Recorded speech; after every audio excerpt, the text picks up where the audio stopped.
Waalaikumsalam warahmatullahi wabarakatuh. Yang saya hormati Mbak Rofikoh dan Mbak Tria yang telah meluangkan waktunya untuk hadir dalam presentasi kali ini. Pada kesempatan yang baik ini, izinkanlah saya, Desnaini Hastuti, untuk menyampaikan ulasan salah satu resume jurnal internasional yang berjudul Pengaruh ENSO terhadap variabilitas klorofil dan SST di Laut Maluku. Penelitian ini terangkum dalam IEEE Journal of Selected Topics in Applied Earth Observations and Remote Sensing yang ditulis oleh Anindya Wirasatria, Rino Yuliratno, dan Petrus Subarjo pada tahun 2017. Baik, sebelum melangkah ke bahasan yang lebih lanjut, izinkanlah saya untuk menyampaikan outline dalam penelitian ini. Yang pertama yaitu pendahuluan, kemudian data dan metode, hasil dan pembahasan, dan yang terakhir adalah kesimpulan. Penelitian ini mengantarkan kita untuk mengenal Laut Maluku sebagai perairan kecil yang memiliki batimetri kompleks. Wilayah ini merupakan wilayah yang potensial untuk sumber daya perikanan, dan dinamika Laut Maluku sangat dipengaruhi oleh monsun Indonesia dan Australia menurut Setiawan 2016, dan juga variabilitas interannual ENSO yang diindikasikan melalui tingginya standar deviasi di Laut Maluku pada bulan Agustus tahun 2003 hingga 2015 sesuai dengan gambar 1 tersebut. Kemudian ENSO sendiri merupakan fenomena skala global yang melibatkan interaksi antara laut atmosfer yang berarah zonal di Samudra Pasifik, beroscilasi antara kondisi El Nino ke La Nina dan dalam periode 3 hingga 7 tahun. Remote sensing sendiri sudah banyak digunakan di Indonesia untuk mengamati kondisi permukaan laut di wilayah Indonesia karena cakupan spasial dan temporalnya yang luas. Seiring berkembangnya teknologi, satelit sudah dapat mengamati kondisi dinamika permukaan laut seperti upwelling, SST front, EDIS, dan beberapa hal lainnya. Oleh karena itu, satelit digunakan untuk mencapai tujuan dalam penelitian ini, yaitu untuk mengetahui pengaruh ENSO terhadap variabilitas SST dan klorofil A di Laut Maluku. Data yang digunakan dalam penelitian ini antara lain yaitu klorofil A yang diperoleh dari satelit MODIS Aqua level 3 harian dengan resolusi 0,04 derajat dan periode 2003 hingga 2015.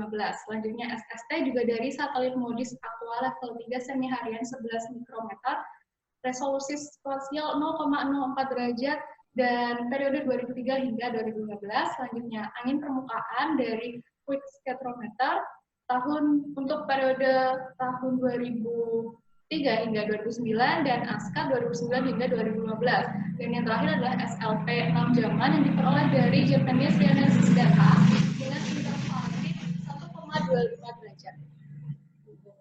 Baik, metode yang digunakan dalam penelitian ini antara lain yang pertama adalah menyusun data atau mengolahnya menjadi klimatologi bulanan, kemudian El Nino bulanan, dan La Nina bulanan dengan menggunakan persamaan statistika sebagai berikut. Selanjutnya, mengelompokkan bulan-bulan El Nino dan La Nina berdasarkan Ocean Nino Index atau ONI sebagai berikut, dengan batas ambang plus minus 0,5, di mana untuk nilai lebih dari positif 0,5 masuk ke El Nino dan di bawah nilai negatif 0,5 masuk ke La Nina. Dan selanjutnya, untuk yang terakhir adalah analisis pengaruh ENSO terhadap variabilitas klorofil A dan SST di Laut Maluku melalui distribusi spasial anomali La Nina dan El Nino terhadap kondisi klimatologisnya. Baik, berikut merupakan hasil dari penelitian ini yang ditampilkan dalam distribusi spasial konsentrasi klorofil A, SST, dan angin permukaan dalam kondisi klimatologi bulanan, El Nino, dan juga La Nina. Analisis dalam penelitian ini difokuskan di bulan Agustus karena pada bulan tersebut tercapai kondisi puncak untuk ketiga parameter klorofil A, SST, dan angin permukaan di ketiga kondisi. Kemudian distribusi anomali yang menunjukkan klorofil A positif atau klorofil A subur adalah di wilayah Semenanjung Bitung dan juga Muara Teluk Tomini. Dan untuk klorofil A subur menunjukkan nilai lebih dari 0,5 mg per meter kubik, dan untuk anomali SST negatif atau yang mengalami pendinginan adalah dengan nilai kurang dari 27,5 derajat Celcius. Kemudian intensitas perubahan La Nina dan El Nino di Laut Maluku ini lebih besar daripada di wilayah Laut Sulawesi, kemudian Teluk Tomini, dan juga Laut Seram. Dari hal ini kita dapat mengetahui bahwa ENSO memberikan pengaruhnya yang lebih besar atau paling besar di Laut Maluku dibandingkan dengan perairan di sekitarnya. Kemudian pengaruh ENSO di Laut Maluku dapat dilihat melalui yang pertama dari parameter klorofil A. Pada saat kondisi El Nino terjadi anomali positif atau peningkatan klorofil A yang ditandai dengan meluasnya area berwarna merah di wilayah Muara Teluk Tomini dan Semenanjung Bitung dengan nilai lebih dari 0,5 mg per meter kubik. Kemudian untuk La Nina mengalami anomali negatif atau kurangnya klorofil A yang ditandai dengan area berwarna biru dengan nilai kurang dari dengan nilai minus 0,3 mg per meter kubik. Kemudian untuk SST, anomali negatif pada saat El Nino atau pendinginan SST, dan juga saat La Nina adalah anomali positif atau SST hangat. Kemudian untuk angin permukaan, pada saat El Nino mengalami anomali positif atau terjadi penguatan kecepatan angin, di beberapa titik di Laut Maluku kita dapat lihat di Semenanjung Bitung lagi dan juga di Muara Teluk Tomini, dan juga pada saat La Nina adalah terjadi anomali negatif atau pengurangan kecepatan permukaan, kecepatan angin permukaan. Dari hasil tersebut kita dapat mengetahui bahwa anomali klorofil A, SST, dan angin permukaan tadi lebih banyak terkonsentrasi di beberapa titik di Laut Maluku seperti di Muara Teluk Tomini dan juga di Semenanjung Bitung. Dari hal tersebut kita dapat mengetahui bahwa ENSO tidak memengaruhi, maksud saya ENSO hanya memengaruhi besarnya atau tingkatan klorofil A, SST, dan angin permukaan dan tidak mengubah area atau wilayah yang berfluktuasi. Dalam hal ini adalah Semenanjung Bitung dan juga Muara Teluk Tomini. Baik, berikut merupakan keterkaitan antara ketiga parameter yaitu SST, klorofil A, dan kecepatan angin permukaan yang ditampilkan dalam bentuk grafik dan tabel. Melalui grafik gambar 6, kita dapat mengetahui bahwa adanya kesesuaian antara ketiga parameter dalam tiga kondisi klimatologi, La Nina dan El Nino, dan didukung dengan perhitungan korelasi yang telah dilakukan oleh penulis yang didapatkan sebagai berikut. Untuk hubungan antara kecepatan angin dan klorofil A memiliki hubungan yang positif hampir sempurna, kemudian untuk kecepatan angin dan SST bernilai negatif atau tidak, atau berkebalikan, memiliki hubungan yang berkebalikan. Kemudian diperoleh juga bahwa terjadi perbedaan nilai antara ketiga parameter, perbedaan yang sangat menonjol, yaitu pada bulan Juni hingga November, yaitu saat aktifnya monsun tenggara. Dari hal ini kita dapat mengetahui bahwa ENSO di Laut Maluku ini memberikan pengaruh yang sangat signifikan pada masa-masa monsun tenggara, seperti itu. Baik, Mbak Tria dan Mbak Rofikah yang saya hormati, yang selanjutnya adalah kaitan SLP terhadap ketiga parameter yang telah saya jelaskan tadi, yaitu terjadi perbedaan gradien SLP pada saat La Nina dan El Nino di bulan Agustus pada tahun penelitian 2003 hingga 2015. Pada kondisi La Nina kita bisa lihat gradien SLP menunjukkan area berwarna biru lebih banyak di Laut Maluku yang menunjukkan adanya penurunan gradien SLP atau yang didukung dengan terlihat jarangnya kontur SLP yang menunjukkan perlambatan kecepatan angin dari selatan di wilayah Laut Maluku. Kemudian El Nino kita lihat ada wilayah yang berwarna oranye lebih meluas, dan ini menunjukkan adanya peningkatan gradien SLP yang ditunjukkan dengan rapatnya kontur SLP, dan hal ini menandakan adanya kecepatan angin yang sangat kuat dari selatan di wilayah Maluku pada Agustus 2003 hingga 2015. Dari kondisi ini, sebenarnya kita dapat mengetahui bahwa naik turunnya gradien SLP memiliki kaitan yang erat dengan naik turunnya SST di Laut Maluku. Bagaimana prosesnya? Mari kita lihat penjelasan berikut. Pada saat El Nino di Laut Maluku, PBMI mengalami subsiden, dan hal itu didukung dengan adanya peningkatan gradien SLP. Peningkatan gradien SLP ditandai dengan peningkatan kecepatan angin, sehingga dapat memicu mekanisme percampuran yang dapat meningkatkan upwelling dan membuat SST di daerah itu menjadi dingin. Kemudian untuk La Nina, pada saat La Nina di BMI atau Laut Maluku pada khususnya mengalami konveksi aktif dan ditandai dengan gradien SLP yang menurun. Hal ini mendukung pelemahan kecepatan angin dari selatan dan memperkecil potensi percampuran di dalamnya, sehingga SST di Laut Maluku menjadi hangat. Baik, dari beberapa ulasan tersebut kita dapat menyimpulkan beberapa hal. Yang pertama, pengaruh ENSO terhadap variabilitas klorofil A, SST di Laut Maluku dapat dikaji dengan baik melalui satelit MODIS Aqua level 3. Yang kedua, ENSO memberikan pengaruh terhadap variabilitas klorofil A dan SST di Laut Maluku, diantaranya pada saat El Nino dicapai puncak tingkat kesuburan dari klorofil A dan juga pendinginan SST. Dan yang ketiga, peningkatan gradien SLP dapat meningkatkan kecepatan angin dari selatan yang dapat memindahkan SST. Baik, Mbak Rofika dan Mbak Tria yang saya hormati, sebelum mengakhiri presentasi kali ini, izinkanlah saya untuk mengajak Mbak untuk sejenak menyimak awesome quotes atau kutipan hebat dari salah satu tokoh internasional Mark Twain yang berbunyi, "The secret of getting ahead is getting started," atau rahasia untuk maju adalah memulai. Kalimat ini memiliki makna yang dalam, karena jika kita memiliki sesuatu yang ingin kita capai, maka kita harus segera membuat atau mengambil sebuah langkah nyata. Tujuan itu akan kita capai jika kita segera beranjak untuk bergerak.